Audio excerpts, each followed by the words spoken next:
Good morning, Department of Emergency Medicine in Calgary. This is Eddie. I see we're currently at 170 participants, which means this is an unprecedented virtual gathering of emergency physicians in Calgary, and these are unprecedented times. Neil and I have some introductory remarks, and we will then pass the baton to the moderators, Stuart and Sean. So what can we say? This is certainly a very challenging time, an unprecedented situation. But what I want to impress upon you in my first brief comments is that there's an incredible amount of stepping up that is occurring in our department. It's actually unbelievable.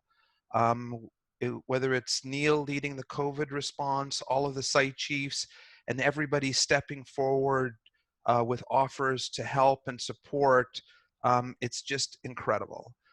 I also want you to know that the zone is collaborating in an amazing way to protect the emergency department. HealthLink yielded 7,000 COVID calls. 300 swabs were administered at the offsite assessment center on Richmond Road.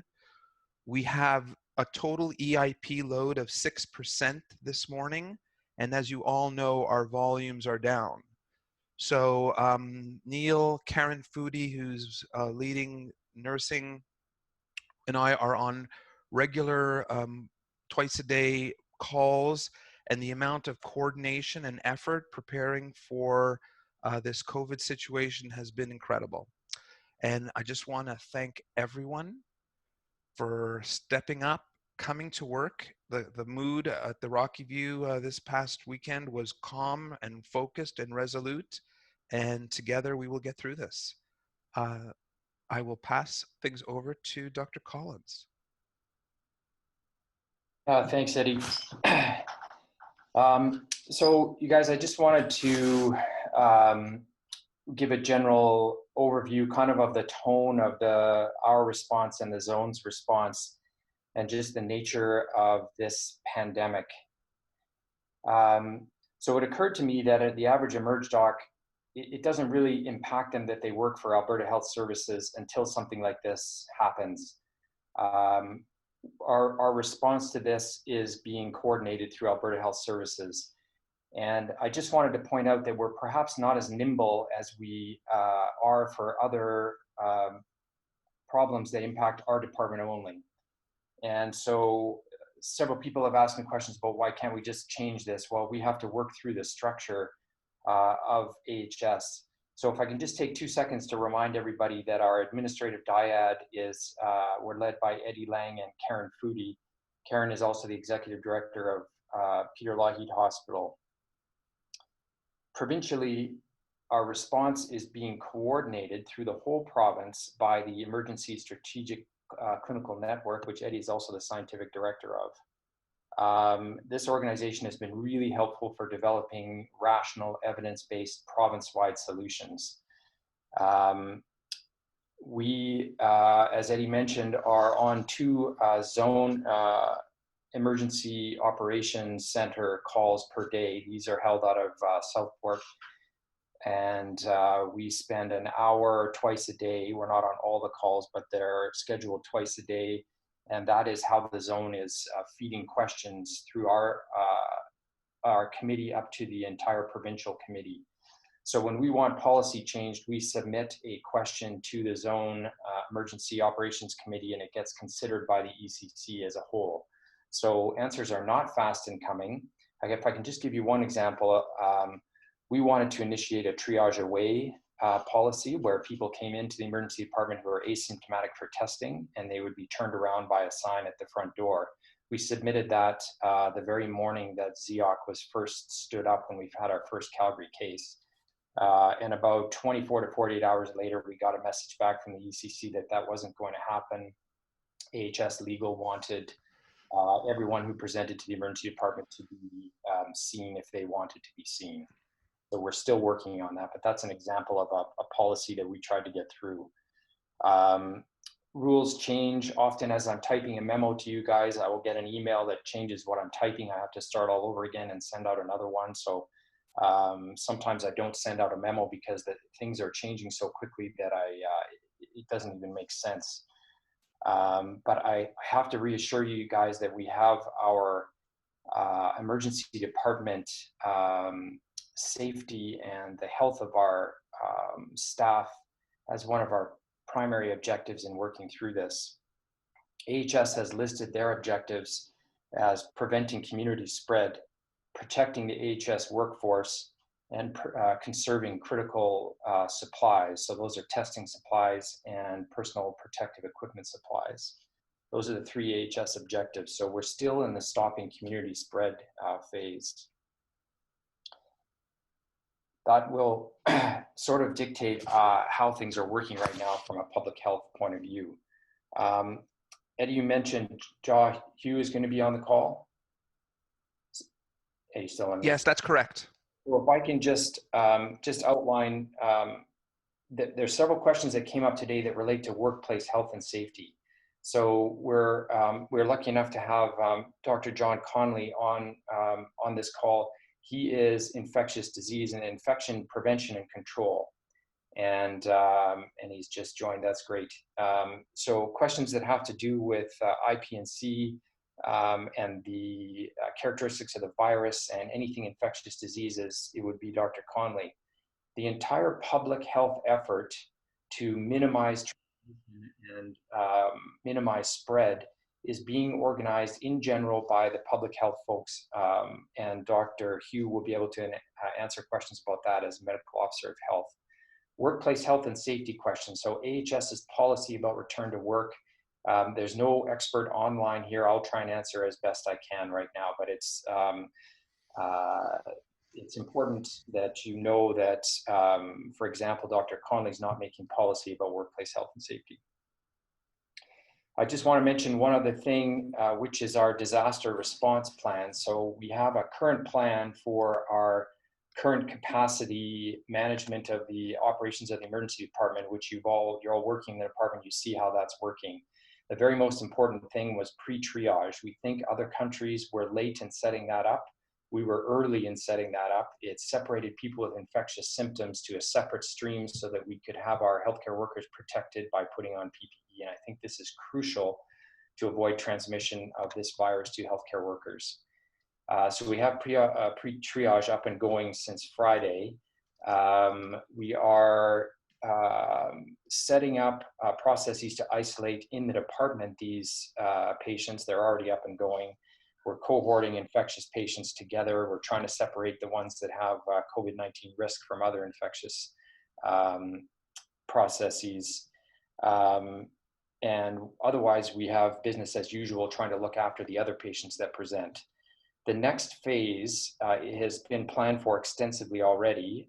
Brad Granberg is our disaster lead. Each adult site and children's have disaster leads, and they've been working with local site executive for the hospitals to develop a plan. So everyone has a plan to expand their geography. Often it's taking over minor treatment, adjacent outpatient clinics, unused space that is adjacent geographically contiguous with the emergency departments. And we're going to take over that space and cohort infectious patients in there.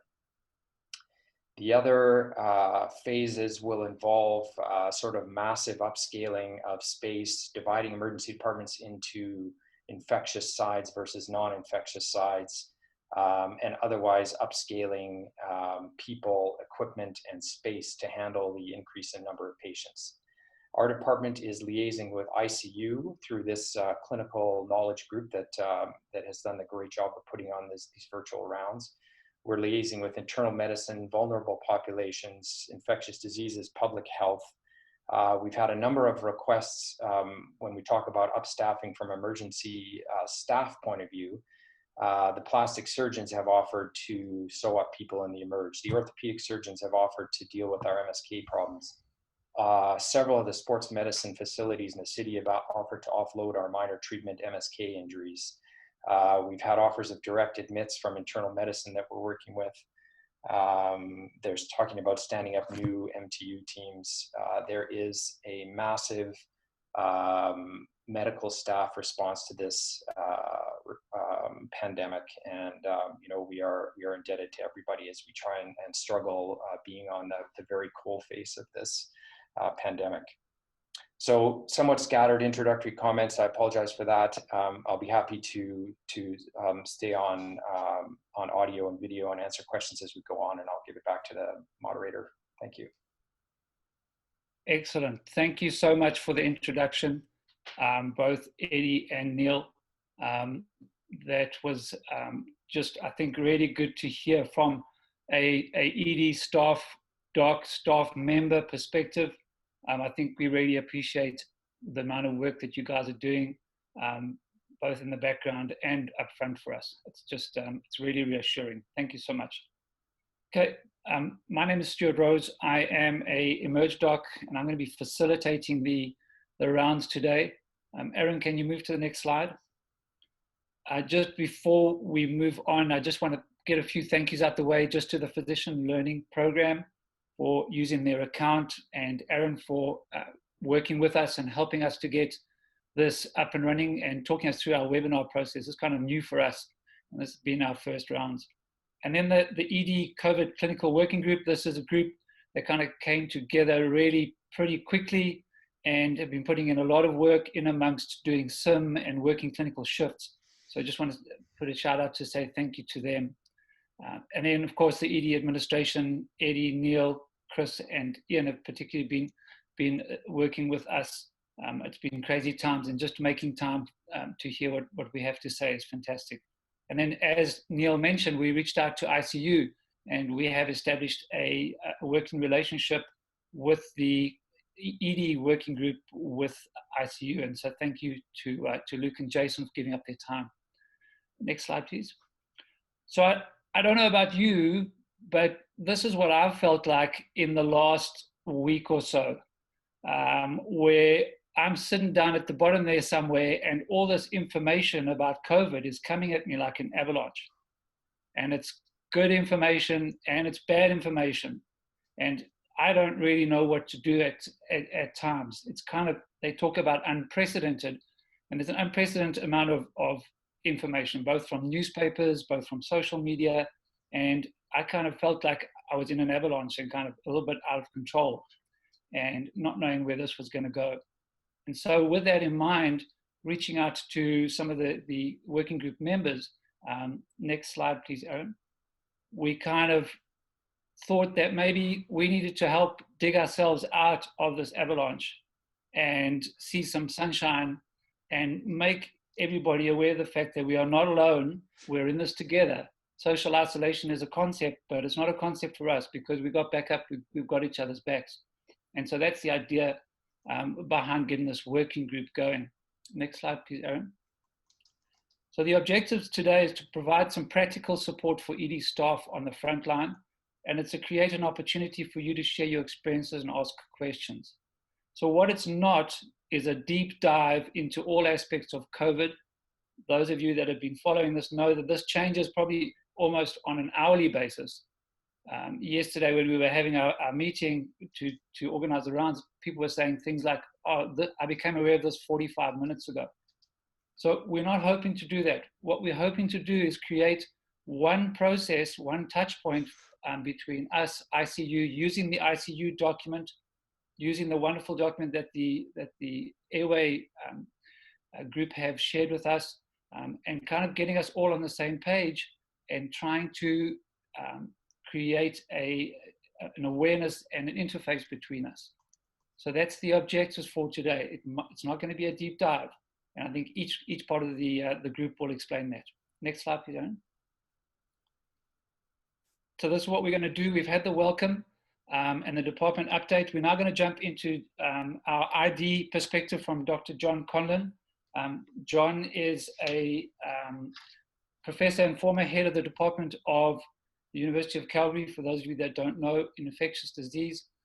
John said yesterday that he was familiar with the literature, which is a bit of an understatement given that he's authored or co-authored more than 300 papers relating to infectious disease. And with no further ado, I'm going to just hand over to John to take over the infectious disease part. Thank you so much for joining us. Oh, one point just before we get to John. For your questions, if you're going to send them in, please use the Q&A function at the bottom of your screen. Check first if somebody has actually put in a question, and then you can rank it. If that was the question you were going to ask, you can rank that. Sean will be collating the questions, and at the end of the rounds, we're going to have a question period where we're going to try and address as many of the questions as we can. Thank you. I'm going to jump to John and the ID now. Stuart, good morning. Can you hear me all right? I can, John. Thanks for joining us. So it's Conley as opposed to Conlon, but just a typo. So you put an N on the end of the name, but that's fine. I will also state that I am a member of the World Health Organization Infection Prevention Control Expert Advisory Group, and on conference calls once weekly with the WHO. This Friday, just to let you know, there's an emergency call at 5 a.m. my time, which I do not enjoy because I'm a night person, not a morning person. But it's to deal with an issue that is looming globally, and it's to deal with reuse of PPE. So there are many sites globally, they have simply run out. I know that we had discussed this a little bit yesterday, and we can come back to it a little later, but just to give you what's happening globally right now, this is a major concern, enough to have entertained in an emergency meeting. We just met yesterday, but now there's an emergency meeting in 24 hours to deal with a global shortage of PPE, notably N95 masks. So I'll just preface my comments with that and be happy to begin to take questions. And I think we wanted to focus on the questions, or do you want me to give a little brief introduction first, Stuart?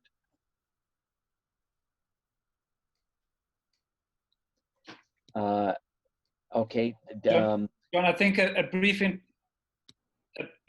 introduction, please. Okay, sure.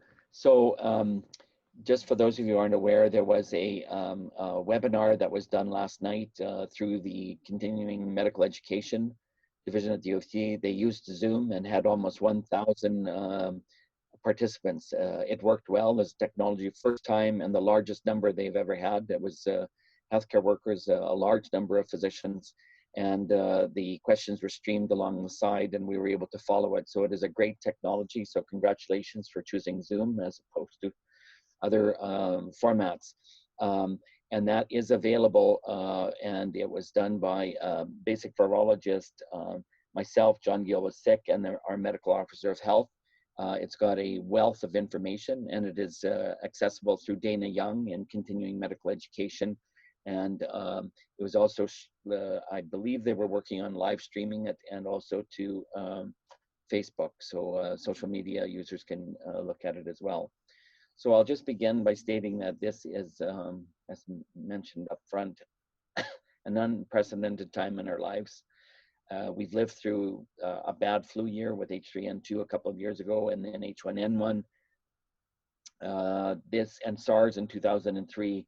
This is moving ahead with breathtaking speed, and it will be challenging for all of us. So it is a marathon, and we're going to be in this for a long period of time.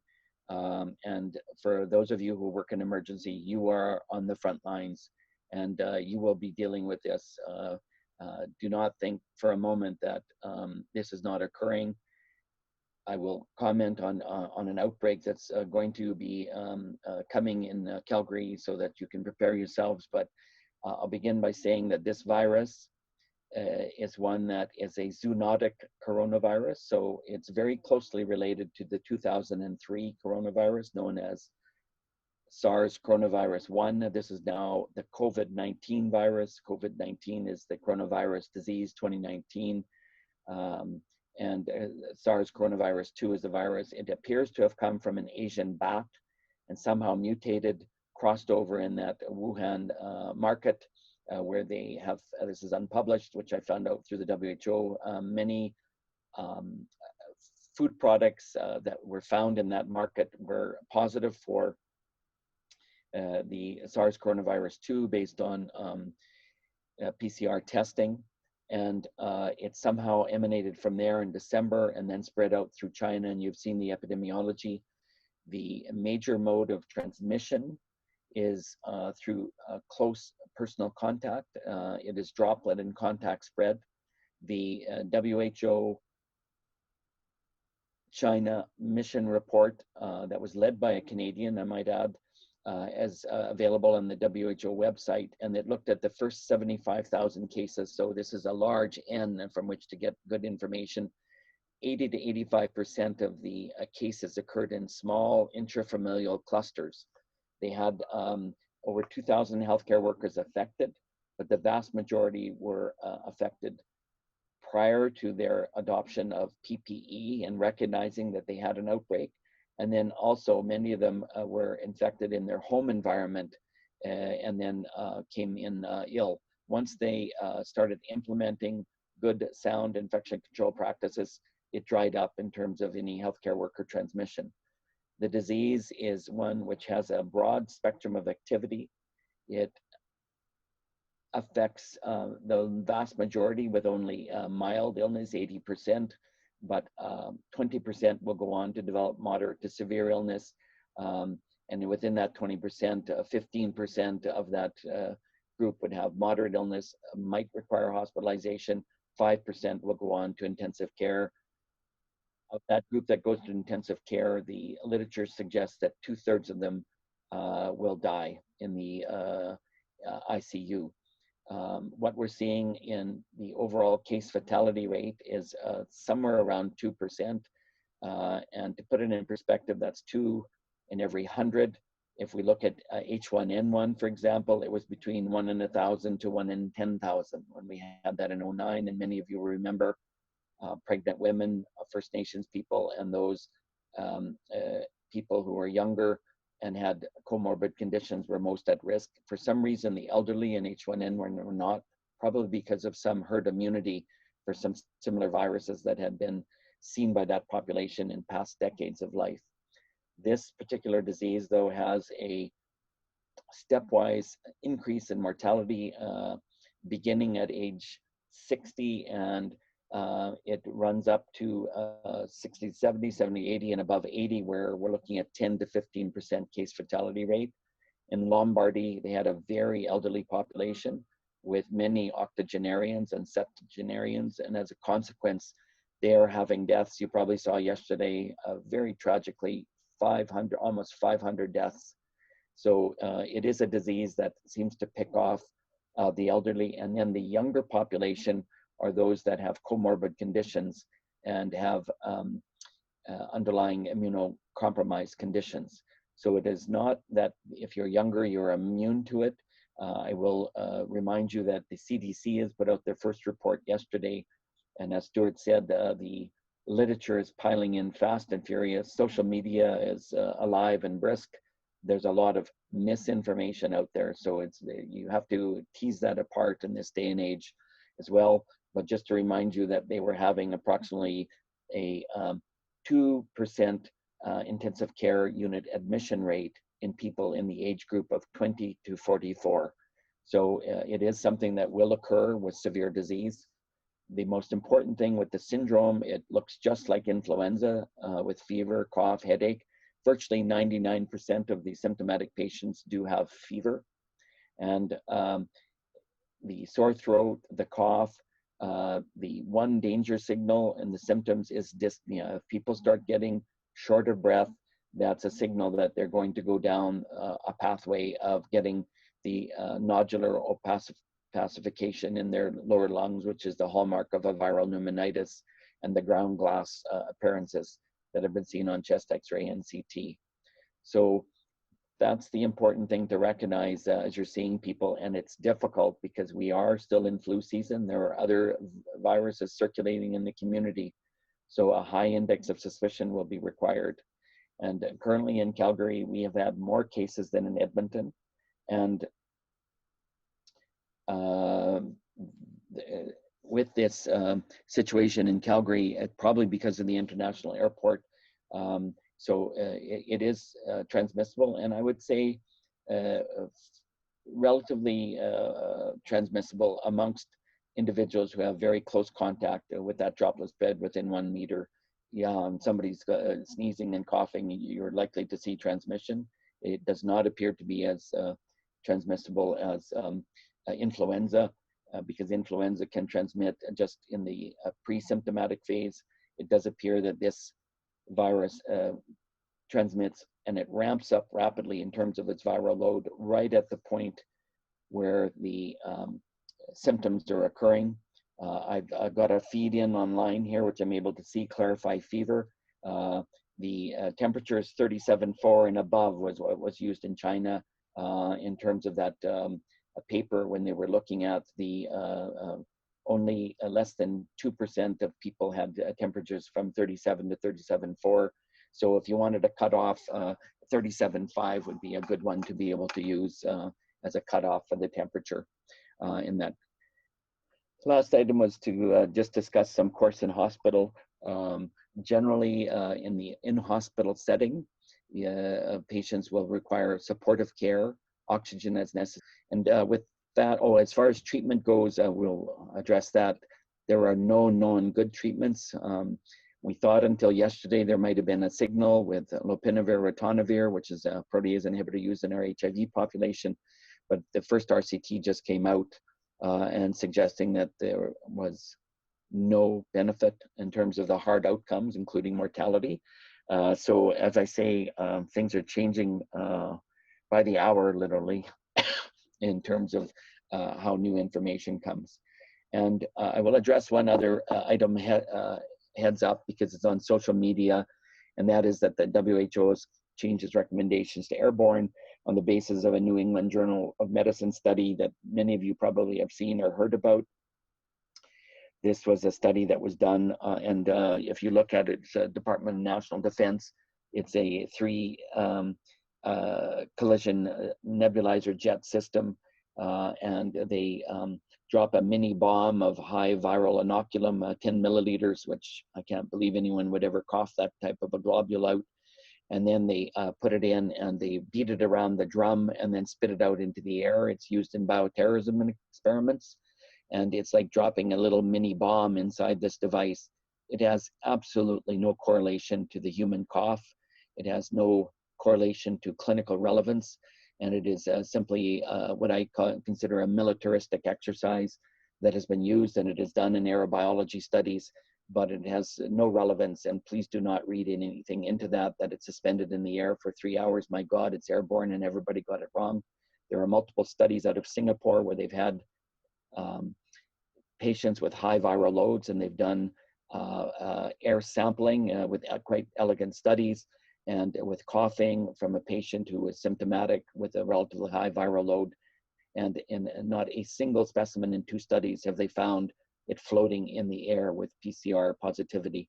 So be careful what you read, and be very careful about how you critically appraise this information, because as it's flying out hot and heavy, you get this information. I had an ICU resident phoning me yesterday, the WHO's changed their recommendations. Here's a study from New England. Then you read it and you realize that this is absolutely not relevant to our clinical scenario setting and makes no sense. But of course, when you read just a little mini abstract and they raise the possibility it is plausible that this is hanging in the air, you realize that you could probably put a wet cement mix in and create an aerosol of wet cement mix particles. That's my take on it, just so that I can come out and say it straight up before someone asks the question. And with that, maybe I'll stop and just hand it over for questions, because I'm sure there's many of them. Thanks, John. That was really great to get that out there. I'm wondering, Aaron, if you could just advance to the next slide. So we've got a few slides that we kind of have already had from people, questions submitted. I'm just wondering if you could speak to briefly just answering some of the questions on our slides, and then we'll just ask Aaron to advance the slides as you complete the answers. Sure. So there's some concern from healthcare workers about asymptomatic transmission of disease. In other words, when you go home after your shift, are you going to be at risk of infecting your family? You know, that's a great question, and I think we all have concerns about that. I'm pressured on this one because I'm seeing and following a patient in the ICU. I tell my wife I know what I'm doing, but she's wanting social distancing at home, and I'm sure we're all going to get spoken to by our families about this. So it's a difficult question to answer, because we know with influenza as a virus that in the day before illness, viral load ramps up, then the symptoms come in. With this particular illness, there are questions that have arisen in individuals, and we don't have enough studies about pre-symptomatic or polysymptomatic cases, and as whether there's asymptomatic transmission. We do have some elegant studies from human coronavirus studies in children that were done in Scandinavia a few years ago, and it does show that you can get low-level replication in POSI or asymptomatic children. And so you screen everybody in the family. You know, if you've got kids, one of the youngsters comes home and they're all school age. The next thing you know, all of them have got it, and then one of the parents, somebody doesn't get it. So is it possible that there was transmission? They did show in the human coronavirus studies that the viral load is much lower in the human coronavirus studies, but that the viral load is higher in those that have symptoms. And we know this from many other viral studies, that the peak symptomatology correlates very nicely with the peak viral load and the peak transmissibility. It is possible that in the polysymptomatic individuals that there could be some transmission, but it would be considered to be less likely. I cannot give you a 100% guarantee on that, but from the science of transmission and the elegant studies done by Ben Cowling in the H1N1, he clearly showed that the peak of the symptoms correlated with the peak of the viral load and the peak of the viable virus cultures from the nose in patients with influenza. And we have to be careful, because the first case of asymptomatic transmission published in the New England Journal about a month ago, the Chinese woman who went to the German meeting, interestingly, in their rush to get this published, they forgot to check with the patient. Indeed, she did have moderate symptoms, but masked them all with Tylenol products so she could attend the meeting. And then when they finally reached her, they were able to confirm that there were symptoms. They were quite embarrassed, as were the editors of the New England Journal, and there was a huge backlash, never in the media, of course, but on the scientists and Nature and many of the medical journals, about how they could have allowed this to be published without checking with the patient. But nonetheless, this goes on, and in the Diamond Princess, there are concerns about were there people with disease that was asymptomatic, because they had an attack rate of about 25% of the people retained on the boat. My challenge back to that and thinking critically about it is, we know that from the 130 outbreaks of norovirus on the cruise ships over the last couple of decades, and I'm sure you've heard about them, contaminated food and railings, they've had to scour the ships with chlorine after they've had outbreaks. It's a very hardy virus, lives for a long time. It's very difficult to rule out fomite transmission and fecal oral transmission, which is a feature with this virus, because about a third of patients have detectable PCR positivity in their stools, and in many cases viable virus. So fecal oral may be another route of transmission. So in terms of asymptomatic transmission of disease, sure, if you're really sloppy and someone has got the illness and they've got diarrhea and they spill it all over the toilets and you don't wash your hands after going to the washroom, sure, you can get it via the fecal oral route. That's asymptomatic. And we know that that occurs in many of the foodborne outbreaks. But as far as the respiratory illness, I would say if it is going to occur, it is in the minority. The important thing is to assess individuals with respect to their symptoms, because many people cloud their symptoms if they want to work or continue to do something. And some people have higher pain thresholds. A sore throat to one person may not equal a sore throat to another. So that's something to be concerned about in assessing that. I would say in general, for those of you working in healthcare, you can do good hand hygiene, and if you're concerned, you can always do social distancing in the household if you're working on the front lines and are concerned about it as an added precaution. I think it's unlikely, but if there is some concern, there are some simple measures at home that you can do. Don't share the same toothbrush, toiletries, which you would not be doing anyway. And then you could always practice social distancing. And certainly if you develop any symptoms, that should be done anyway. The next question about healthcare worker testing. The healthcare workers that should be tested include those individuals that have the travel history from outside of Canada and or exposures to COVID positive patients to be tested. One of the concerns is that there are many healthcare workers who have had other infections. I've seen some of them myself that have just in that sort of crossover window that the Alberta Health Services announced. They've turned out to be RSV and other things when we've tested them. So we will be seeing rhinovirus and other RSV and other infections. So it has to be risk profiled to be able to determine. Certainly if there's contact with COVID positive patients, we should have an aggressive policy towards testing healthcare workers in that setting. And the other thing is if any healthcare worker were to develop upper respiratory infection in this current environment, they should not be working. It does occur, and we have to be very strict about that. If you're sick in this current environment with a respiratory infection, you cannot come to work until symptoms have resolved. As far as an aerosol generating medical procedure, I was engaged in a systematic review with this a few years ago. Intubation is the major one, very relevant to you, cardiopulmonary resuscitation, and along with bronchoscopy, along with many of the non-invasive ventilatory techniques, high flow oxygen, oscillatory ventilation, and there is some concern, although it's a mixed picture, about nebulization therapy. We tried to limit it. And then following that, there are some things that are not, and this is misinformation. An NP swab is not an aerosol generating procedure. There are some jurisdictions that are telling you that it may be, including the CDC.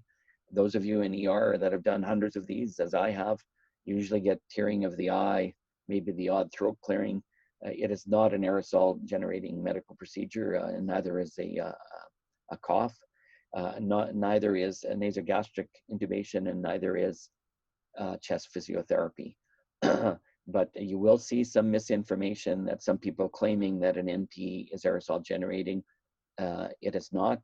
And what I have done to risk mitigate is to place a mask on the patient. And I did that during the influenza, because if they do suddenly cough and I have my medical procedure mask on, they cough into the tissue. It's so quick, even if they're a little short of breath, they can handle having a mask on for a moment. So I would urge you, and you're doing your NPs, just simply mask the patient. If they're not coughing, you wouldn't need to. Intubation is a concern, and if some of you remember in the 2003 outbreak, there were at least 6 or 7 papers where, despite using N95 masks as a component of the personal protective equipment, there were transmissions to healthcare workers. So remember, conjunctiva is an inoculation event for any of the human and zoonotic coronaviruses. There have already been 2 reported cases of coronavirus infections from eye inoculation. So again, having a visor, goggles, important when you're doing that procedure and you're up close and personal in an intubation event, to be able to have the use of the N95 mask.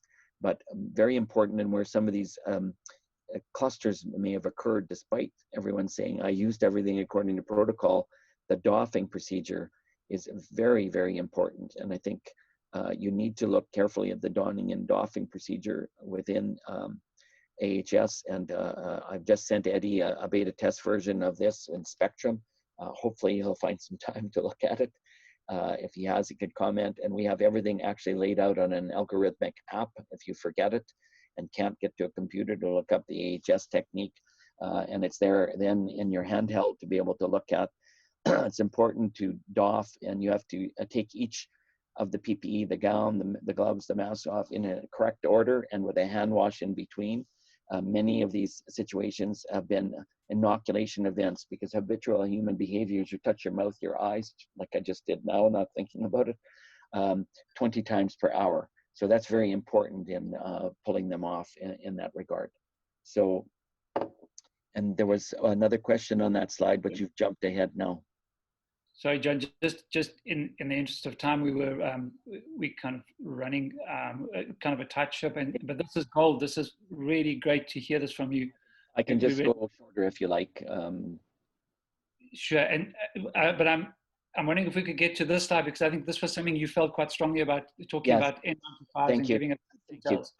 So for the PPE, very important to don and doff appropriately. If you look at the WHO documents and many of the systematic reviews that have been done, there's a science to putting on your PPE and taking them off. It's important, you know, that you go in the right directionality, particularly on doffing. Because when you're doffing, you want to be able to ensure that you take your gloves off carefully, you put your finger inside the sleeve, you pull it off, you discard it, you do a hand hygiene. I'll come back to that in a moment. And then you go to maybe remove your gown carefully, and then you roll it without flinging it in the air to be able to create some type of splatter from things that deposited on it. And you roll it carefully up, deposit in the bin, and carefully remove your mask. And again, a hand hygiene between each one. And each hand hygiene with the alcohol-based hand gel disinfectant. The good thing about this virus is it's extremely susceptible to virtually everything from household bleach at very low concentrations to Lysol to Cavi wipes to alcohol. And you need to be able to use that 7-moment hand hygiene, making sure you get under the fingernails, the base of the thumbs, between the web spaces. There's many videos about appropriate technique. That needs to be followed quite religiously each time. And then you're washed off any of the potential virus. So if you have an inadvertent face touch, you're not going to self-inoculate yourself. So that's a very important item to be able to follow the doffing of the PPE. As far as sparing is, absolutely. There are many places in the world that are running short of PPE. They ran out of N95s on the 5th day in Italy.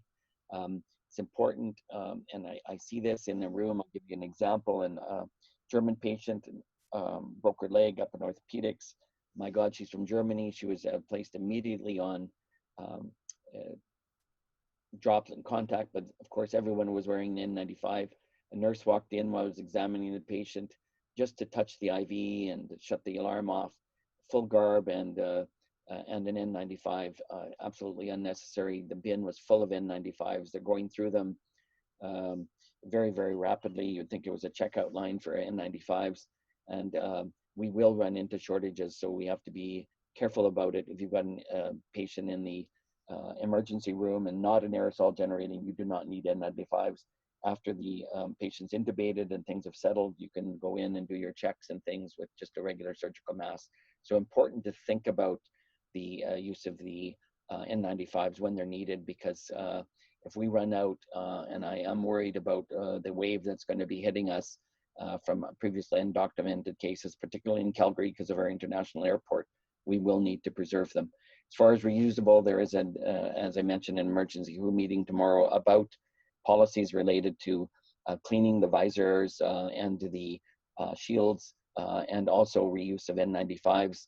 If you're just going in for a quick check, there will be policies that will be coming out about that. As far as medications for COVID patients, there was a document, critical care medicine, infectious diseases, and pulmonary medicine got together last week. We had a battery of 3, lopinavir, ritonavir, followed by remdesivir. We think remdesivir is better. So far, we've been able to get it, but it's a US-made drug through Gilead. And with an America First policy, we're not sure how long that will last. Hydroxychloroquine looks to be the weakest of the lot, but the least side effects. The IL-6 receptor blockers, there's some, not a lot of evidence again for the use of this. There's also the issue of ibuprofen that came out yesterday. The French health minister said no one with COVID should use ibuprofen. There's been a big backlash on that. There's a study in the Lancet, but it's, again, if you look at the literature, it's difficult to be able to interpret. I would say, as always, cautiously use ibuprofen in this setting, but there's no real firm evidence of it at this point in time. And as far as the ACE inhibitors, that's probably more of a theoretical issue than not.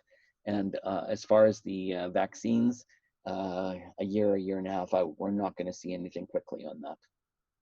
Over. John, thank you so much. I think that was just fantastic. I was getting text here from people talking about how valuable this is, and we really appreciate your time. You were going to come back briefly at the end for our question period.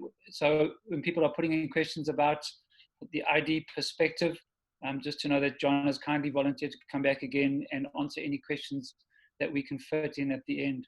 So just on behalf of the ED department, I'd just like to thank you for giving us of your time and your knowledge. Thanks. What time should I come back in? About 10:20?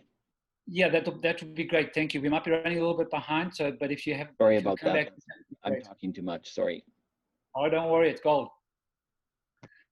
Okay, thank you. So I think we're going to move on to the next section. Aaron, could you move the slide, please? Okay, so this is going to be, Andrea Boone is going to be taking us through what the sim session at the Foothills looked like and the learnings from that sim session. Andrea? Yeah, so I just want to acknowledge that we've been working on this for probably 2 weeks. I have to give kudos to Leanne, Norina, and Jen Jordan, who've been working tirelessly with me at this process. As well as Gord McNeil, who's helping to set up ongoing simulation in the coming days and weeks. And so we're calling this the COVID code team. I understand that this is a process that was derived at Foothills. I understand there's many sites that don't have the number of isolation rooms that we have, and that these will need to be adapted locally to each individual department. But I'm just going to present to you what we did and what we found. So I'm going to walk you through the process. So obviously, these patients are going to arrive to us either at pre-triage or with EMS. I'll talk about the EMS process a bit later. But essentially, what we'd like to see happen is patient arrives at pre-triage. We have a nurse already there in appropriate pre-PE who does vitals and recognizes that this patient is unstable. So typically, that's going to be increased work of breathing with an oxygen requirement. When that's recognized, the pre-triage nurse will call triage and the charge nurse to prepare and secure an isolation room, which at the Foothills is A18 to 21. A code COVID team will be paged, and that entails the CTAS 1 physician, 1 nurse, 1 RT, and then a backup team will be called if it's deemed that this patient needs to be intubated. The plan is that this patient has a mask placed and is to stay at pre-triage until the isolation room is ready, the hallways are cleared, and there's at least 1 RN and appropriate PPE ready to initially receive and assess this patient. Next slide. So from there, once that room is ready and the nurse is appropriately donned, the patient will be transported in a wheelchair via an HCA to the isolation room. Next slide. So obviously the pre-triage nurse is to give report to the COVID nurse, either via the phone or in person. Next slide. So we've arranged a COVID airway cart, so a response cart that is ready and available for the patient that needs to be managed from an intubation perspective. We are aiming to have 4 of these carts for each room in our department. On the carts, there are bins that essentially allow for task and row delegation. So the lab and IV start nurse has a bucket that has the appropriate lab tubes, IV start capability, fluids. There's a med bucket that should have all of the medications that you need to both intubate, provide post-intubation care, and provide medical care to the patient. There are 2 RT buckets. So one that includes what you need to intubate a 7 and or 7.5 ET tube. So it includes stylet, inline suction, PEEP valve, inline MDI delivery device, obviously a filter. And there's a backup difficult airway bucket that can go in the room. If not open, it means it's not contaminated. And within that, there will be 2 different size LMA eye gels and a crate kit. Additionally, you'll see at the bottom of the cart, we have I believe they're called level 4. So they're the disposable operating room gowns that have a full back on them, as well as long nitrile gloves and long sterile gloves. Your face shield and N95, as well as head bouffant if you choose to wear it, although it's not part of the airborne precautions, is in the ante room available to people. And by creating this cart, we're hoping to decrease some of the cognitive load. Next slide. We have a document that we'll post, and within it there is a checklist that essentially goes through each team member's role. We don't want to create multiple onerous checklists, but when we ran it, we found that thinking about all of these variables was really cognitive overloading for the emergency physician. So the CTAS one's primary role is to don their own PPE, make sure they have an ID tag on, identify as team lead, pre-brief and anticipate. So although we've tried to do a lot of that by having these carts available, plan what your drug approach is going to be, and plan with your backup physician. So the CTAS, the secondary CTAS 1MD should be called if the decision's been made to intubate, and plan with them when you would call them in and what their role would be in helping you out. There may be instances where you choose that the secondary CTAS 1MD should be the intubating MD because they are the most experienced. And so I'm not going to exhaust this. This will be posted later for you to look at the process and see that what the checklist is for each team member's role. Next slide. John Godet of ICU, formerly Emerge, is working on a modified COVID airway checklist that incorporates our pre-existing adult airway management pause with some of the pearls for managing the COVID patient. We are going to have this available, but understand this is very first draft and it will likely be edited over the coming days and weeks. Next slide. So one thing that we learned is all of us needed to refamiliarize ourselves with the appropriate use of the anti and ISO room. So the ISO room is where the patient is located. That is the dirty zone. The anti room is the clean zone, and that's important for doffing and donning, which I'll talk about in the upcoming slides. Next slide. And so this is an example of the COVID code bedside team assessing a patient who they think is likely to need intubation. At this point, we're recommending in patients who are arriving with a high oxygen requirement who likely are going to be intubated to don airborne precautions because it's quite likely you're going to need to intubate. If you're unsure, if the patient's on 4 liters and they appear to be okay, then it's okay to preserve that N95 and use your usual contact and droplet precautions. But once the decision is made that you need to intubate this patient, you need to pause, you need to assemble your code COVID team, which includes your bedside team as well as your backup team, and everyone needs to don appropriate airborne PPE. Next slide. At Foothills, at least, we have tried to sim this with the intubation with 1 physician, 1 RT, 1 nurse in the room. The feedback was we needed 2 nurses in the room and a charting nurse. The charting nurse is going to be in the anteroom because there's not a lot of room in these isolation rooms. And it works quite well to have them in the anteroom from a communication perspective. So there have been phones placed on all of the walls in the isolation room. The phone numbers to these phones are posted on the outside of the room. And the anteroom nurse who is clean can call the phone in the isolation room, and it can be placed on speaker for communications. Next slide. Probably even more helpful is using dry erase markers on the glass walls separating the anti and ISO room. This has proved to be very helpful for the documenting nurse to see what's happening without having to violate and open that door. The other benefit of having the nurse in the anteroom is she can communicate with the backup team in the hallway. Next slide. Once the decision's been made to intubate, the backup team should be there. I would like to point out that we are asking the backup team to not put on N95 or face shields like you see in this picture until it's deemed that this team is needed in the room. The reason for that is first, PPE fatigue. It gets hot, people's masks can steam up. But secondly, we are at a critical point where we need to preserve our N95s. So please don't don them until it's deemed necessary that you need to enter the room as backup support. Next slide. So intubation, this is not an exhaustive talk on intubation. Jason's going to talk a bit more about airway, but we do suggest using the existing airway pause checklist and replace that with the COVID airway pause checklist, which is coming out in the next days. We have formulated a do's and don'ts checklist for the intubation of the COVID as a quick memory aid that is on this COVID response card, and that will be on the walls of each of these ISO rooms. And just a reminder that video laryngoscopy is the method of choice, so your face is not down close to the patient's face. We have asked the RTs to anticipate GlideScope and Bougie to go in the room, but if you prefer GlideGo, McGrath, choose the video that you are most comfortable with. And the last thing is to remember to have the ventilator in the room primed with inline suctioning and filter on it prior to intubation. Next slide.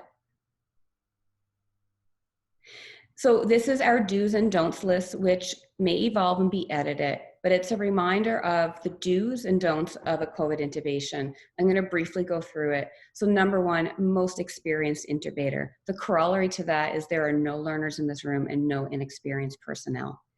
Don your appropriate PPE, including N95 and face shield.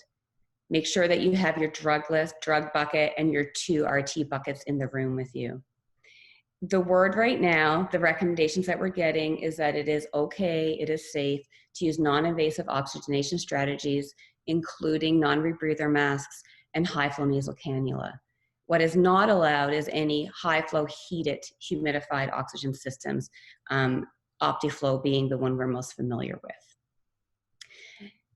Same, we would like to avoid bagging patients prior to there being a cupped ET tube in their airway.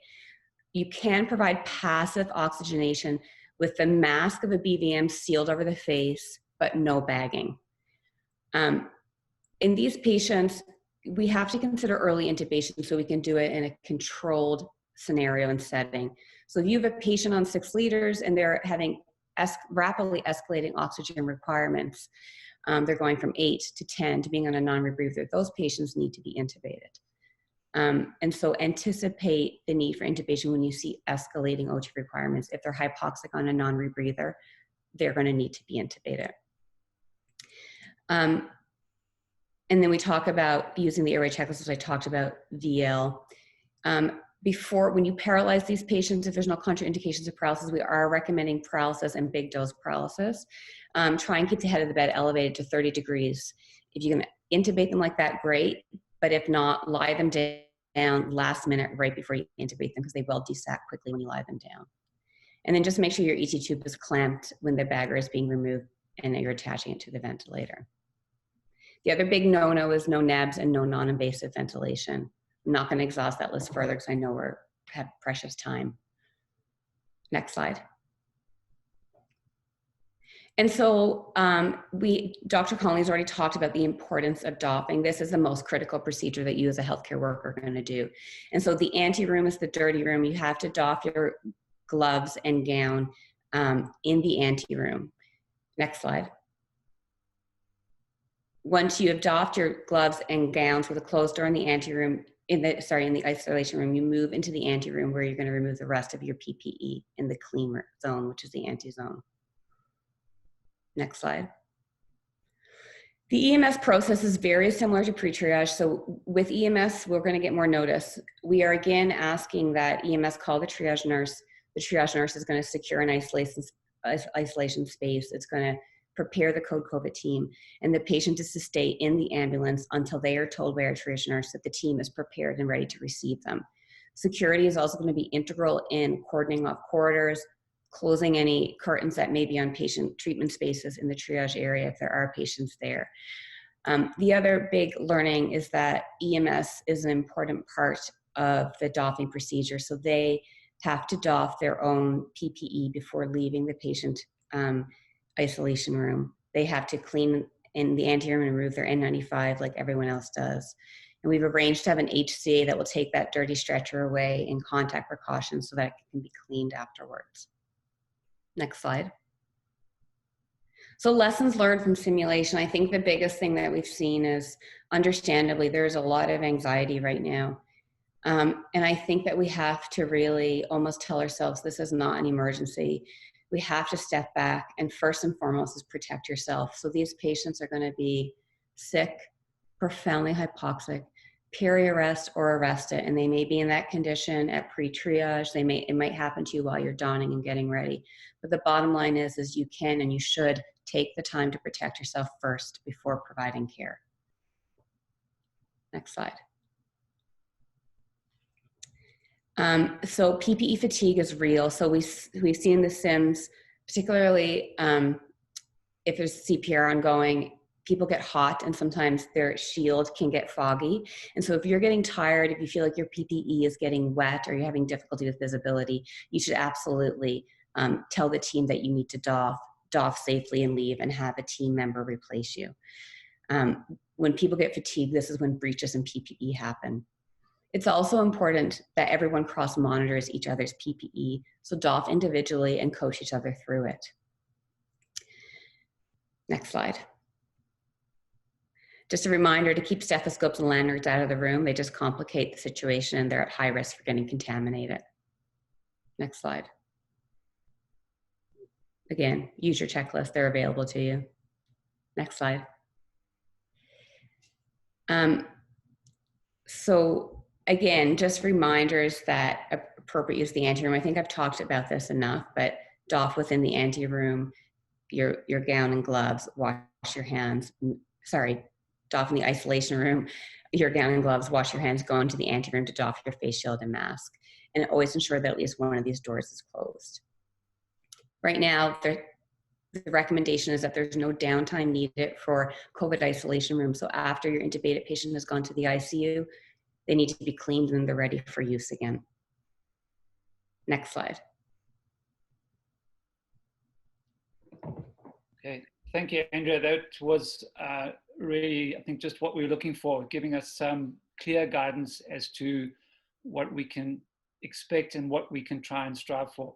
I think some of the comments coming up on the question and answer are what we have looked at. I think there's a lot of information and conflicting information out there. We've based our recommendations and our thoughts on what the ICU and the critical care group have put out, and we'll be circulating that document for your reference. But we are on the same page as what the critical care group are suggesting and are recommending. And that's obviously they have been in consultation with John and various other groups. So there's some debate about high flow. That is not a debate for us. That is not considered a high risk procedure. I'm going to move on to the next portion where Jason Fedwick and Andrew Fagan are going to discuss intubation and medications. Thanks, Jason. Yeah, thanks so much. I just wanted to say quickly thank you to the whole group who's on this call. While most of our society is having to kind of shelter in place and isolate themselves, it's this group on the front line who is going to work every day to take care of all the emergency patients that need us, including those that are infected with this novel virus. You can move on to the next slide, please. Andrea did a really good job talking about the processes that we're trying to sim and get prepared for this so that we can all be on the same page and make this stressful experience as easy as possible. There's some factors, and again, grateful for those countries in the world that have already or a few weeks ahead of us in this pandemic and have had to see a high volume of very sick patients requiring intubation. And it brings in this very tough balancing point in these patients who require oxygen, avoiding hypoxia and protecting them specifically around the peri-intubation period where they're at high risk for significant desaturation, whereas we also want to protect our healthcare team in an aerosol generating procedure. Next slide, please. So specific to patients with COVID-19, these patients don't often present in shock. What they present with is an ARDS type picture, at least those that are going to require higher levels of care. And from the previous experience, it seems that they can decompensate with hypoxic respiratory failure quite quickly. Their degree of dyspnea doesn't always correlate with their oxygen needs. This isn't something that is new to us as emergency physicians. We deal with hypoxic patients all the time. However, we are wanting to minimize anything that could generate an aerosol or affect our healthcare team. And so those normal things that we reach to pre-oxygenate or improve oxygenation are limited. And so things like Optiflow, as Andrea mentioned, BiPAP, CPAP, the use of nebulizers, these are all strongly discouraged, if not outright, to be avoided with these patients. To reiterate, using nasal prongs, even with high flows, as long as heated or humidified processes are not used, including non-rebreathers, again, can be used at high flows, they are considered safe. Around the intubation period, before the patient has an endotracheal tube placed and the cuff is up, it's also recommended to try and avoid bag valve mask ventilation, as again, this could aerosolize viral particles. Next slide, please. So the general principle of talking a little bit more in detail about the intubation process is that this is high risk for the patient. We can't bag them during this period, and they're at risk for desaturations. Right now, we don't have any way to predict which patients early in the course of their disease on minimal oxygen will go on to require positive pressure ventilation, because that would make this a little bit more easy if we could intubate these patients early in the disease course, if we knew that they would ultimately need it, because it would be safer at that time. A lot of work is going into this, and hopefully, as Stuart mentioned, the information is evolving quite quickly. Hopefully we'll have better answers. Next slide, please. So the paradox, as mentioned before, the easier the intubation, so if the patient doesn't require that much oxygen, we're going to doubt ourselves as providers of whether or not they need intubation at this point. For sure, I don't want to give the group of healthcare providers who are on this call any absolute guidelines or recommendations for the indications to intubate. We do this all the time as emergency providers. I think it's quite easy when the patient has high oxygen demands, presents in extremis to the emergency department. After protecting ourselves, we would move quickly to intubating those patients. Patients with minimal oxygen requirements are again quite easy. They can be observed, but observed quite closely. The ones with moderate, so I think as soon as they're starting to require non-rebreather masks and show any signs of distress or borderline hypoxic with those, we don't have a lot of room to escalate. And so I think consideration of if you want to use early intubation or a more controlled intubation would be considered in those patients. And again, as emergency providers, we do this all the time. We take all of these different scenarios that present to us and account for the patient's physiology and anatomy to make the safest decision. Next slide. So just going through what Andrea has already said, and I think it bears to be a bit repetitive in this, is that protect yourself and your team. If you're moving to intubate these patients, this is an aerosol generating medical procedure. It should be done in a negative pressure room with N95s and full airborne precautions. The most experienced provider should be intubating. The goal, which is always easier said than done, is to get these patients with an endotracheal tube placed as quickly as possible. And we'd like to minimize healthcare worker exposure. So it sounds like two RNs, an RT and an MD team are the ones who are in full PPE and in the negative pressure room. Before going in there, we're working with ICU and all these the working groups to try and have really clear roles and airway plans, including these checklists to make this stressful process easier. Next slide. So the procedure itself, talking about the bundles and bringing everything in so it makes it easy as possible.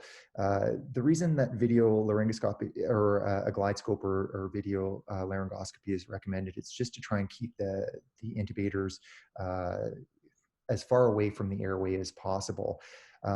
In our cart so far, we have the hyperangulated, but we also have the standard Mach 3 and Mach 4 glide scope blades, and that would allow you to use all the techniques that you use day in, day out, which is an ET tube with a stylet or a bougie with no special configuration, and you'd still be able to use the screen in order to intubate. We'd have the backup team and the equipment available outside the room, including those bundles if you had to progress to a can't intubate, can't oxygenate, including the second generation LMAs and a surgical airway kit. Andrea mentioned already, full paralysis is recommended to avoid coughing and avoiding mask ventilation prior to intubation. Once these patients are intubated and the cuff is up, most of these will require the use of the bag in order to get their oxygen saturations back up before they are transferred onto the ventilator. The ventilator sometimes lags a little bit in being able to get these guys back on a trajectory towards restoring their oxygenation status. Next slide, please. Post-procedure, we'll have our ICU colleagues kind of backing us up. Our RTs are already well educated in this area. But as mentioned at the beginning, these patients present with ARDS. We have protocols in place for that, high PEEPs with using the PEEP tables. And then the only other thing to consider is after using the bag valve mask or the bag valve with the endotracheal tube, any disconnects from the ventilator or transferring from the bag valve mask or bag valve to the ventilator can generate aerosols. So the tube can be clamped and the ventilator pause for any of these disconnects. And then buddy up, use your team with you to watch what you're doing and use the steps. Be slow and careful in these. It's not a complex process, but with everything else going on, we just want everyone to be safe when they're doffing their PPE. Next slide. And again, we are working with all these groups to have checklists right with this equipment to make this process as simple as possible. Thanks so much. You can go to the next slide. That's the end of mine. Thanks so much. All right, thank you, Jason. I think we're going to jump straight to Andrew to talk about the medical management. Thanks, Andrew. Just want to make sure that you guys can hear me okay. Given the bandwidth issues down here. If you go to the next slide, please, Sam. So as Dr. Conley mentioned, about 80% of cases of this disease are going to present with mild disease, about 20% requiring hospital admission. So we'll first talk about treatment of mild disease and then move into severe disease. Again, reiterating what everyone has said before me, I think it's very, very important for all of us to understand our site-specific COVID plan. And Andrew, I'm just going to cut in for a second. Just the audio quality is pretty poor. I wonder if Aaron. Can you hear me better now? Yes, that's much better. That's much better. Do you want to start again? Because I don't think we caught any of that. Absolutely. So as Dr. Conley mentioned, about 80% of patients who develop COVID-19 will have mild disease, with about 20% having more severe disease and requiring hospital admission. So we'll initially talk about how to treat people with mild disease. I want to reiterate, as everybody before me has, that it's absolutely key to understand your site-specific COVID-19 plan. You need to know how these patients are going to move through the department, what are safe and clean zones, and where you should be wearing your PPE. And as again, everyone's mentioned, please, everyone practice and review the donning and doffing of PPE to keep ourselves safe. Right? The big emphasis with mild disease, I think, is limiting healthcare worker exposure. So a single healthcare worker should perform all the assessments. It's important to limit time spent in direct contact with these patients. So consider communicating and taking the history via phone before entering the room. The big thing that we were all initially worried about, obviously, is performing NP swabs and whether or not these are aerosol generating procedures, which we've determined that they're not. A few tips to try and reduce your risk of exposure during that, as John Conley mentioned, is make sure the patient is masked and perform the swab standing beside or behind the patient. And once you've determined the patient is safe to go home, give them the information on self-isolation and supportive management with fluids and antipyretics, et cetera, at home. Aaron, next slide, please. So this has become a bit of a big controversy in the literature as to whether or not NSAIDs are safe to use in COVID-19 patients. As you're all aware, the French government has come out suggesting that maybe they're not. And over the last 24 hours, the WHO has sort of said maybe they aren't and maybe they are. So I want to reiterate that as of last night, there's no evidence to suggest that NSAIDs are unsafe in COVID-19 patients. As we all know, NSAIDs should be avoided in any patients who are critically ill for the obvious reasons. And so the take-home message from this, I think, are that, if patients are taking NSAIDs for other causes, they shouldn't be stopped without consulting with their specialists. There's no data to support that NSAIDs increase the risk of developing severe disease. However, if you choose to be ultra-conservative, you can recommend that patients preferentially use acetaminophen as a first-line therapy. And obviously, as mentioned, avoid NSAIDs in all critically unwell patients, COVID or otherwise. Next slide, please. So with regards to the 20% of patients who are going to present with more severe disease, I want to refer you all to the document listed on the screen there. This is going to be the source of truth going forward through this pandemic. The ICU is updating it as they see fit, and so most of what you'll see here comes from that, and you can always refer back to that as needed. In general, these patients need to be managed as you would for any sort of septic ILI patients. That being said, the majority of initial presentations to the emergency department they're not presenting septic, they're presenting more with hypoxic respiratory failure. With regards to a physical exam and workup, there's no specific lab work that is being requested at this time. Some of you will have read that as this disease progresses, it presents with a bit of an HLH type profile and people are trending ferritins and those sorts of things. The ICU has not recommended that we start that in the emerge. They'll do that as they see fit. With regards to culturing these patients, blood cultures ×2, regular respiratory NP swabs, the COVID swab is recommended. The ICU has said that if we can get an ET aspirate for sputum, that's helpful, but we do not want to do induced sputums on these people, and obviously we're not going to be bronching these patients. Obviously they recommend, or in addition they recommend that urine Legionella antigen is done as well. With regards to basic treatment, early broad spectrum antimicrobials are important, as well as Tamiflu. Next slide, please. John Conley somewhat spoke about this, so I'll quickly go through it. But right now, there's no specific antiviral therapies that are being recommended. There's lots of studies ongoing looking at these different things, but the bottom line from the emergency department perspective is that we are not to start any of these therapies, and that inpatient consultation with ID is recommended. So this is not something that we need to worry about at this time. Obviously, if this changes, the COVID working group will let you know about that. Next slide, please.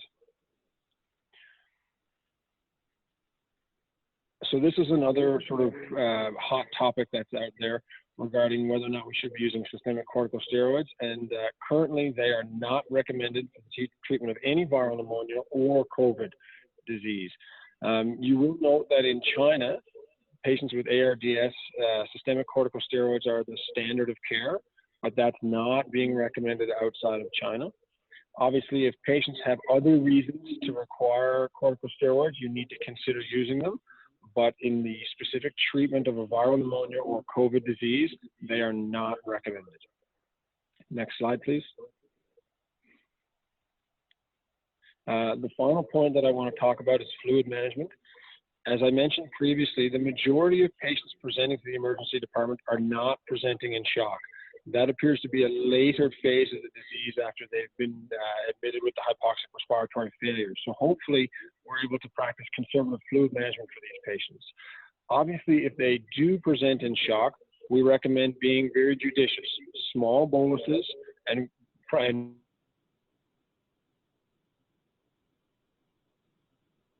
needed, consider the use of vasopressors early. Next slide. Thank you. Thanks, Andrew. And now we're going to move on to the final section before our questions. Huma is going to give us a wellness update. Huma? Thank you very much.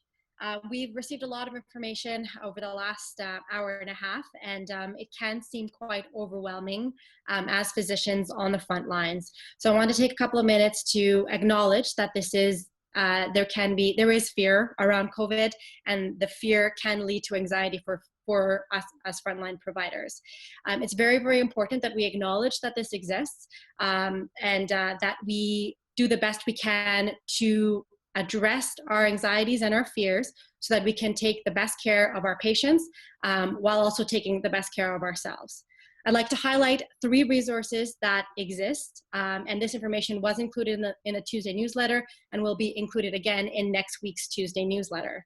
So first of all, we're very, very fortunate to have our own emergency physician colleagues who are trained as peer support. These are our own colleagues on the front lines with you who are there, trained by WellDoc Alberta to provide empathetic listening and support to you. So please reach out to them. Their confidential information, as I said, was included in this week's email and will be again next week. Further to that, we have an amazing program, one of the best in North America, the Physician and Family Support Program. The PFSP offers, it's a confidential line. You can call the phone number and you will speak to an intake physician who, after you speak to them, they will triage and, if appropriate, can refer you on to a therapist. We are very fortunate to have 6 hours of therapy for ourselves and 6 hours of therapy for family members available to us. The therapists are offering both phone and video therapy, and your family members can actually call PFSP themselves, identify as family members of a physician, and gain access to these resources. Lastly, Farine has set up a Slack channel. This is a great resource for us to connect and discuss and share about our experiences. The resources available to us on the Slack channel include various fitness routines that we're trying out at home, nutrition, and then I think personally most importantly is our reflections on what this experience has been like for us, what we're seeing, what we're doing, what our thoughts are, and what how we can support each other moving forward. So in summary, we've got multiple resources that exist. This can be very anxiety provoking for a lot of us. We are here to support each other. So please do reach out. Thank you. Thank you, Huma. I think that's something that's really important that we need to just keep in mind, that it can be a very stressful time, and Huma has really highlighted some of our resources. So thank you to all the speakers so far, and I think we are at almost reaching our 10:30 limit, and I know some people have to go at that time.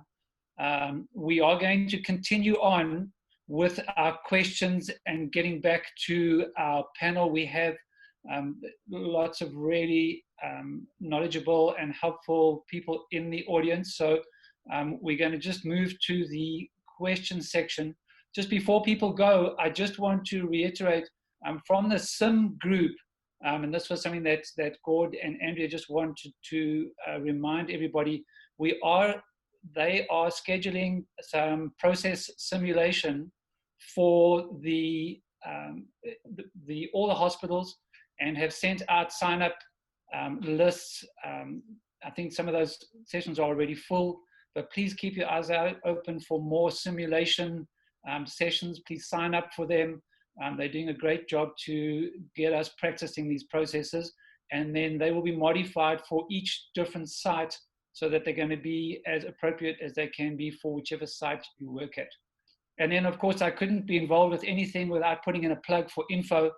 So if you're doing one of these cases, please remember to find the time, if you can, to do a debriefing. There's going to be lots of benefits from regular debriefings, fitting in those info sessions. There's lots of stuff we can learn from our colleagues and from our experiences. Okay, so I think with that in mind, we are going to run over a little bit, but we're going to go back now to our question section. And I'm going to open this up to Sean to share some of the questions with us. I know that's been a pretty busy time, lots of questions. Thank you. Yeah, thanks, Stuart. Thanks everyone for sticking around till the end here and maybe even a little bit longer. Hopefully you can all hear me fine right now.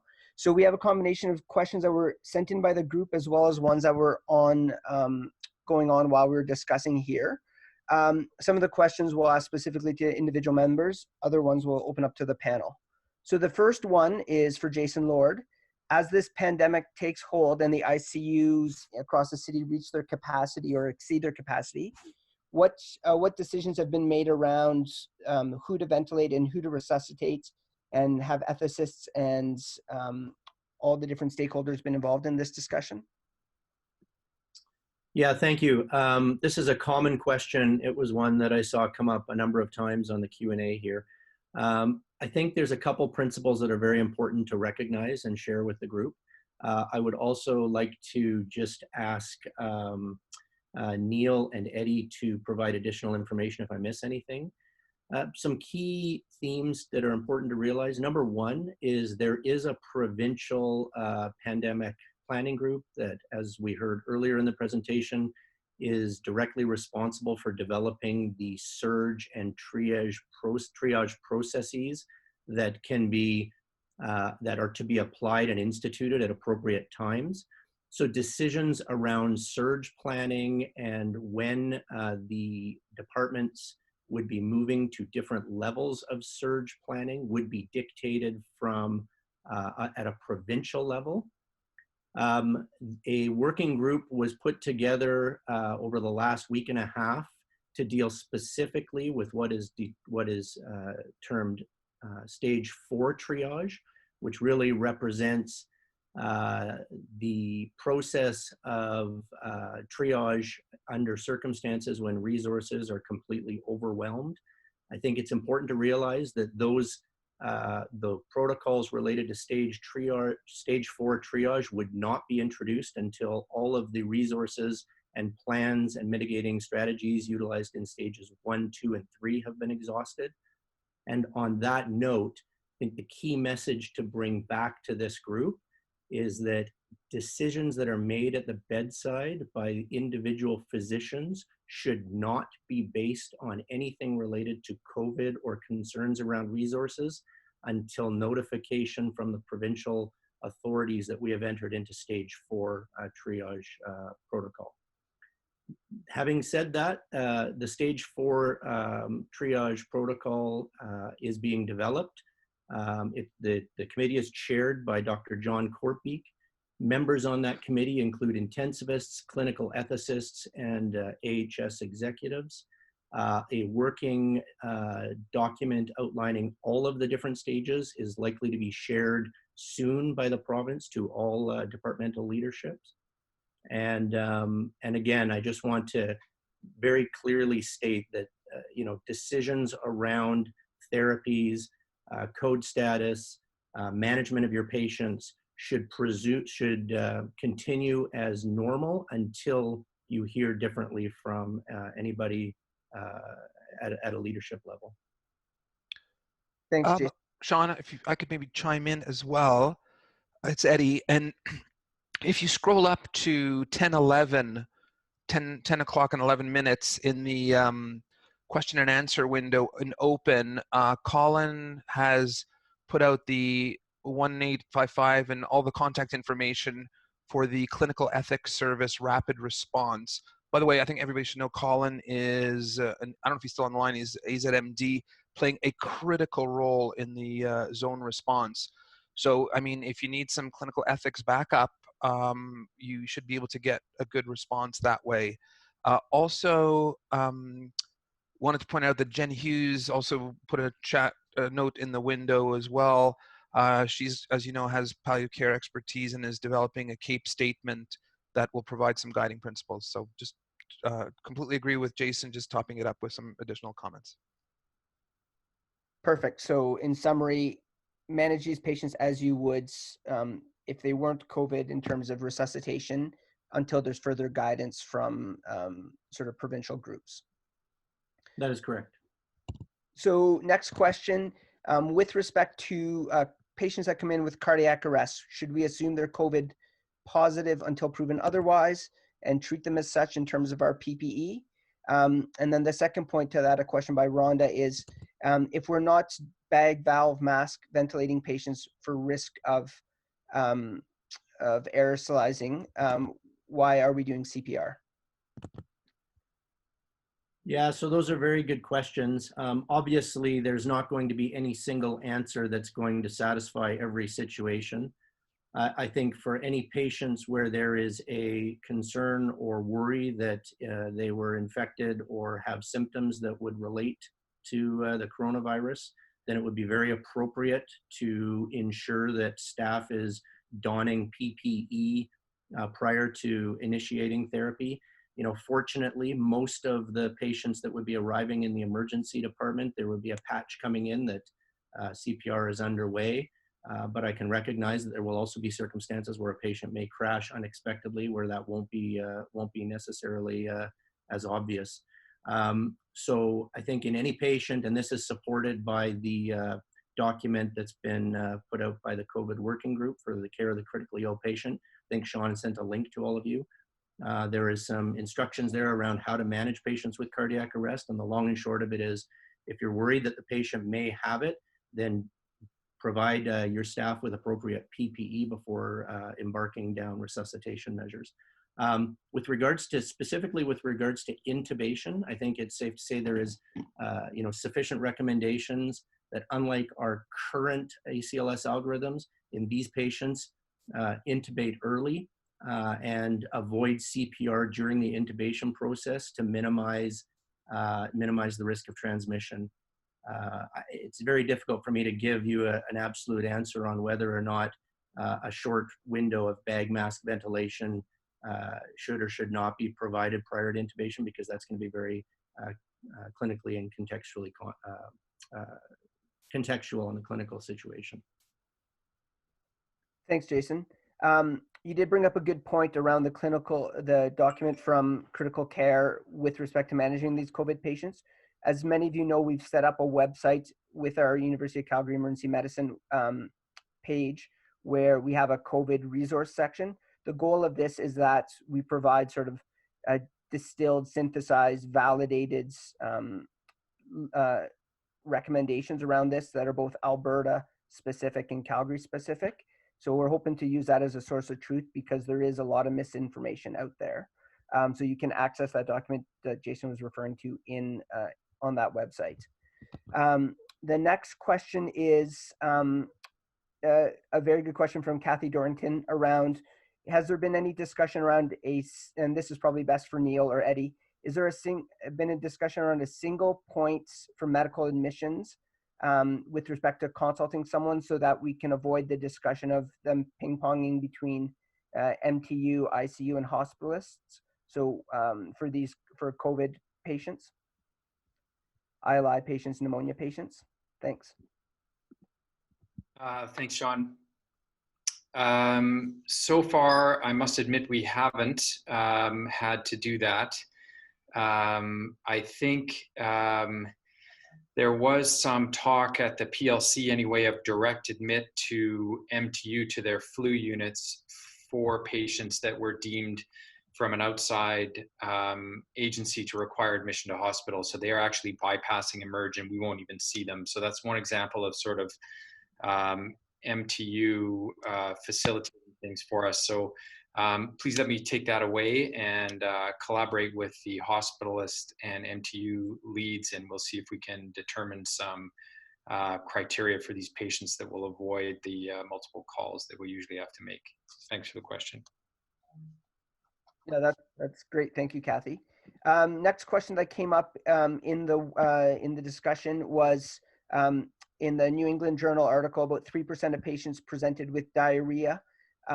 Should diarrhea be part, or GI symptoms be part of the questions at triage for screening for COVID? And yes, should we isolate based on that? So maybe that's a question for either John Conley or Dr. Jahu, or anyone else who feels comfortable answering it.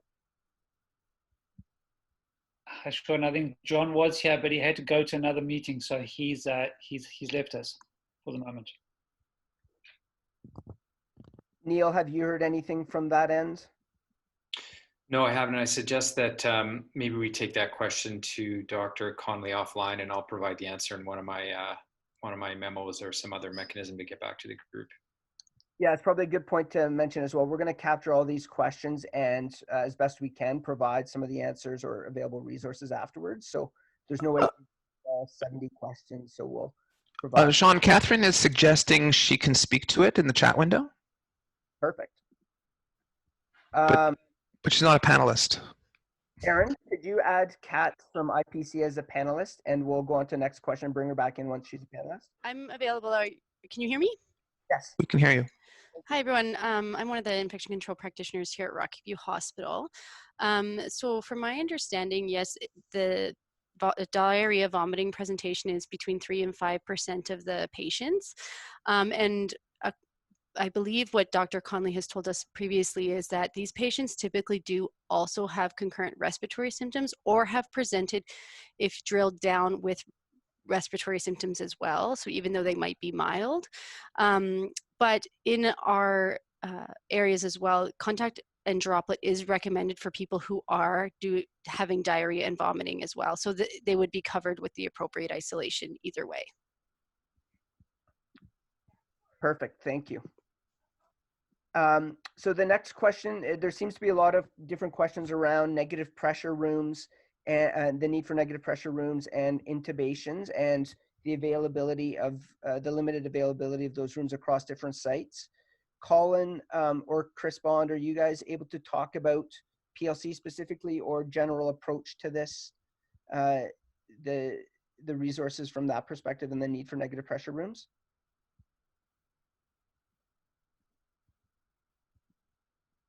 Maybe I could take the answer. I don't think those guys are panelists. Sean, so early on we recognized that PLC was going to be not well equipped to deal with at least intubation of these patients, not having more than one isolation room that is negative pressure, and it doesn't have anti-rooms. So it was really difficult to watch the SIM setup, knowing that that's not going to be possible at the PLC to do it to the level that they're doing at FMC. So we've talked to AHS about having PLC not be a destination for patients that look like they might need to be intubated, in fact, or even are requiring an aerosol generating medical procedure like BiPAP. Not that we're recommending that, but the PLC is not to be the choice destination for sicker patients. So Chris Bond and I and Elise Morris will be working together to try and mitigate the infrastructure deficiencies at PLC such that we can manage critical care of those patients in a manner that's safe for healthcare workers. Excellent. Thank you. One other follow-up question to that, and maybe Kat from IPNC can can get back in on this, but there was a question around after the intubation, the patient's theoretically is on a closed circuit.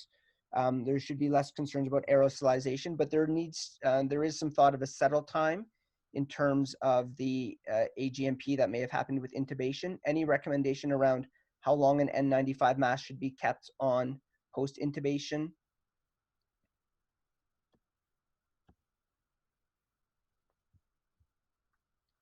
If there's not a clear answer here, then we could, what our discussion from Dr. Conley yesterday, I recall, was to keep it on for the rest of the procedure, but we can clarify if there needs to be a further, a longer settle time afterwards. We could provide that in the show notes afterwards. Hey, it's Colin. Can you hear me? Yes, Colin. I can jump back into the airborne isolation room. So in talking with IPNC, it's kind of a nice to have, but not a necessary to have for intubation as long as you have proper PPE.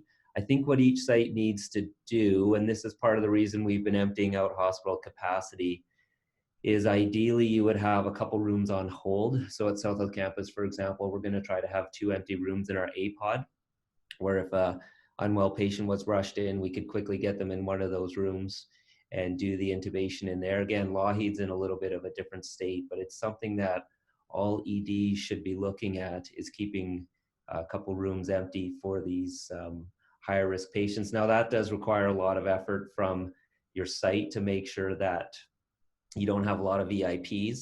Again, if you look at the dashboard this morning, most sites are sitting at less than 100%. And as we ramp down the surgeries and get rid of, decant some of the ALC patients again, I think we're going to be able to see sites consistently sit at less than 100%, which means, again, in an ideal state, if you have a unit where you're cohorting all of your COVID positive patients, that unit as well has a couple empty spaces. So as soon as someone touches down in your ED, you do what's ever necessary and you get them up to a bed, or as Garth suggested in the Q&A box, try to do some direct admissions. Sean, it's Gordon McNeil. Can I just add to that as well, that we're going to, we have a session tomorrow at each of the other non-FMC sites to work through this process. So we recognize the process at the foothills is going to be different at other places because they have different structure. So hopefully we'll have a better process kind of in place by tomorrow evening for each site. And Sean, this is Andrea. Just to answer the question about settling time, we were told by our IPNC contact at Foothills that there's no need for a settling time. Once the intubated patient leaves the room, it can be cleaned and used again. Yeah, so this is Kat here again. I completely agree, Dr. Boone. There is no settle time for the AGMPs. Once the active AGMP is completed, for example, once the circuit is connected after an intubation, then the risk is gone. And so what I have been kind of explaining to our nursing staff about the AGMP is, if you pretend you're a 5-star Michelin chef and you're chopping up vegetables, right now coronavirus is one of your vegetables, but as you're chopping, your vegetables are kind of being disturbed and jumping in the air, and you're chopping. As soon as you stop chopping, the vegetables stop moving as well. And so that is kind of like exactly what they're saying with this AGMP. So the vegetable pieces are getting smaller as you're chopping, but they're not being disturbed anymore. And so therefore the risk is gone as soon as the procedure has completed. Perfect. That's great. Another question that's come up both sort of offline as well as online is, are there, and this is for Neil specifically, are there groups of physicians or providers who should not be seeing any of these query COVID or COVID patients? And if yes, who and how that decision was made? Oh, thanks, Sean. So we're going to be having physicians exec in a couple of hours, just after this meeting, in fact, and we're going to be talking about this at that time. And I'll also say that if anyone wants to send in any opinions on this, I'd be happy to consider them. The principles that we will be using to provide guidance around this area come from AHS. AHS has put out advice that anybody can provide care for these patients as long as they are able to appropriately don and doff appropriate personal protective equipment. So if there's a reason that you can't don and doff properly, then you probably can't care for these patients. Otherwise, you probably can.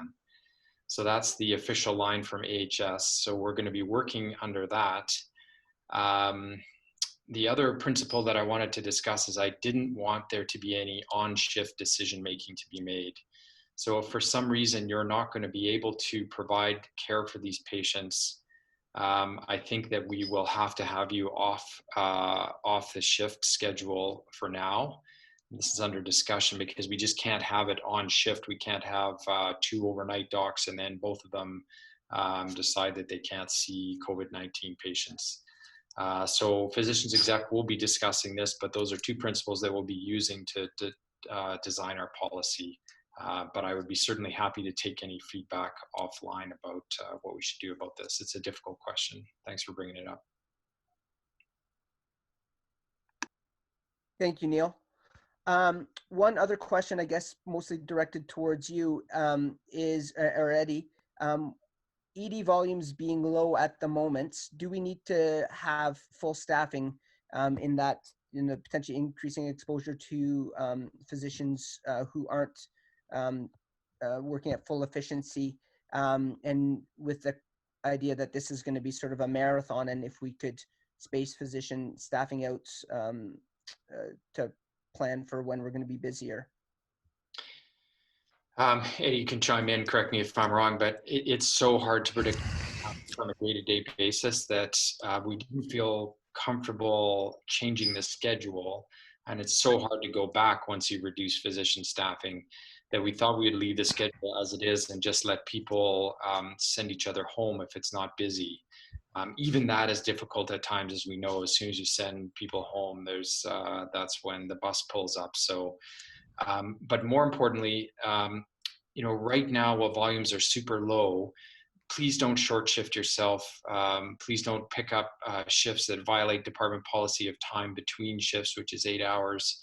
Don't do too many in a row because, as you said, we are going to need this manpower for the long run, and we may be looking at more physicians off as they develop upper respiratory tract infections.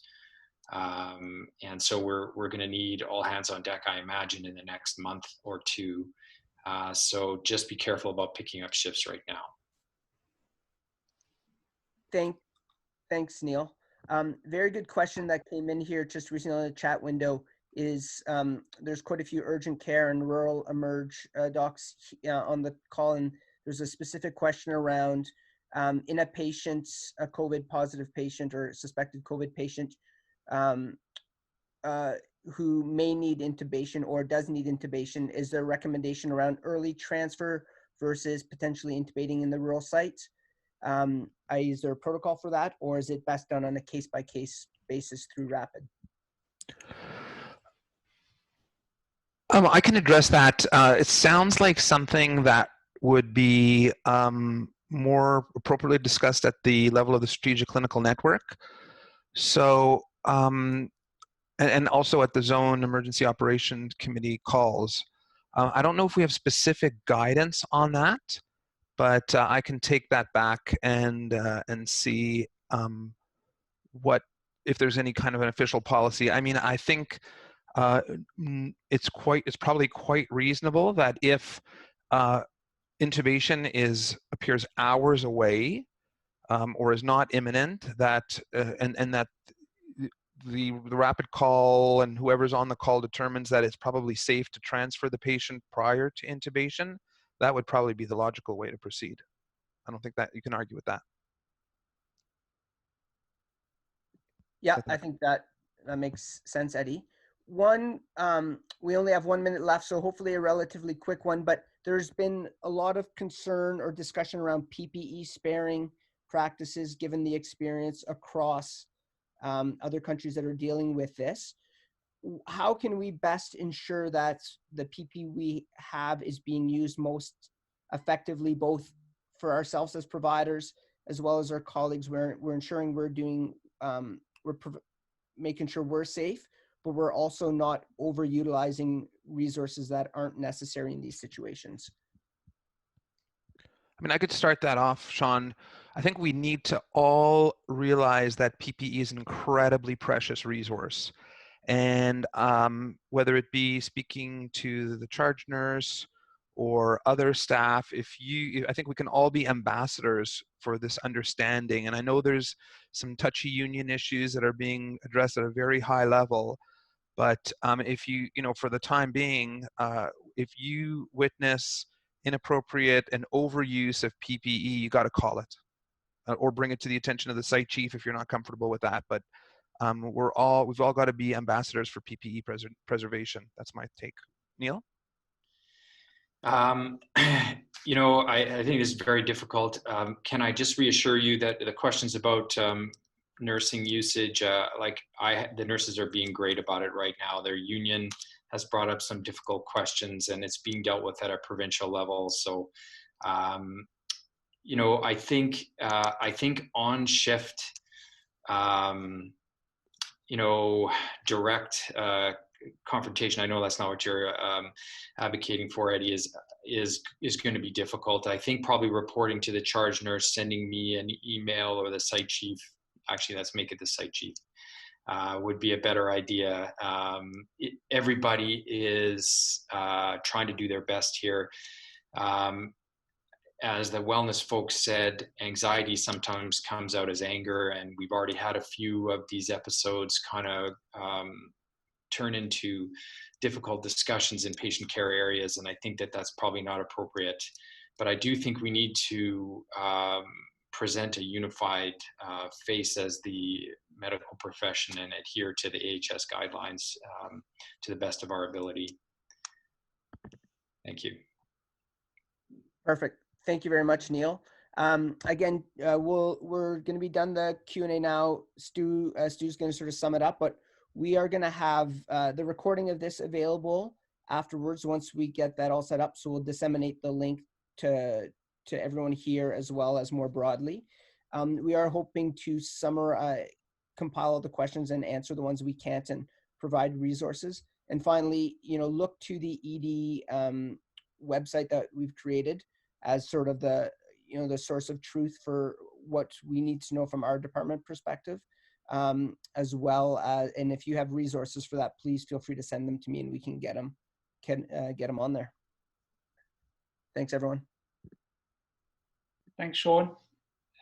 And I'd just like to thank everybody who took part in these rounds today. I think they were really helpful. I hope they were really helpful. So on behalf of everybody, just like to thank everybody who took part and for you to attend, for attending. I just want to put a disclaimer out there as far as the webinar goes. As you know, things are changing so quickly that things that we spoke about here and are recommending may very well be changing and out of date within who knows how much time. So just if you are listening to this webinar at a later date from today, then please consider checking the resources, making sure that you've got the most up-to-date documents that we will try and keep up to date on the website that Sean was talking about. But just keep that in mind that things are changing so quickly that there may be key things that are different when you listen to this webinar. Aaron's just put up our final slide there. So it will be posted on the University of Calgary website. We're going to try and provide some show notes along with the questions as mentioned. Any further questions or queries, you can email me or reach out to any one of the working group. We'd really appreciate to hear your feedback about this webinar and any other issues that you may want to still raise. And I think with that, I'm going to wrap this up and just say one final thank you. Thanks to Eddie and for Neil for supporting this and supporting us through these difficult times. I get the final word. Can I actually make one final comment before you, Neil? There's a lot of docs who are on isolation right now and with a lot of pent up, excited energy to work on this stuff. If you want to devote some of that energy to working some of this stuff, I'm sure there'd be many people, Neil, Eddie, the COVID working group would love some help to tackle specific questions. And so please reach out if you're wanting to be a part of this in some capacity. Final word from me, you guys. This has been an incredible administrative effort to try and cope with this pandemic. I've been consumed, as has Eddie, with the administrative part of this. We realized that clinical information was scarce, and we just didn't have the capability of generating it ourselves. And the group that assembled this presentation, along with the experts, did this just purely on their own volition. It was an outstanding example of extra clinical work done by these guys. I think it was of the highest quality, and I just want to express my personal appreciation for them doing this. Thank you all very much. And with that, I think we'll wrap it up. Thank you very much, Neil. We really appreciate it. Thank you very much, guys. Bye-bye.